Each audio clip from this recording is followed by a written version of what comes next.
ഗണപതി ഭഗവാനും കറുകപ്പുല്ലും തമ്മിലുള്ള ബന്ധത്തെപ്പറ്റി ഒരു ഐതിഹ്യ കഥയുണ്ട്. അനലാസുരൻ എന്നൊരു അസുരൻ ഉണ്ടായിരുന്നു. അവൻ ദേവന്മാരെയും ഋഷിമാരെയും ഒരുപാട് ഉപദ്രവിച്ചു. അസുരന്റെ കണ്ണുകളിൽ നിന്നും പുറപ്പെടുന്ന അഗ്നിജാലകൾ കാരണം എല്ലാവരും ഭയന്നു. ദേവന്മാർ മഹാവിഷ്ണുവിനോടും ശിവനോടും പരാതി പറഞ്ഞു. അസുരനെ നശിപ്പിക്കാൻ ഗണപതി ഭഗവാന് മാത്രമേ കഴിയൂ എന്നവർ അറിയിച്ചു. ഗണപതി അസുരനുമായി യുദ്ധം ചെയ്യുകയും ഒടുവിൽ അസുരനെ വിഴുങ്ങുകയും ചെയ്തു.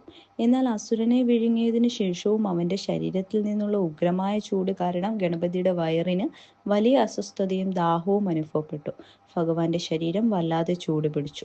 ദേവന്മാർ പലവിധ വഴികൾ പരീക്ഷിച്ചു. ഇന്ദ്രൻ ചന്ദ്രനെ ഗണപതിയുടെ നെറ്റിയിൽ വെച്ചു.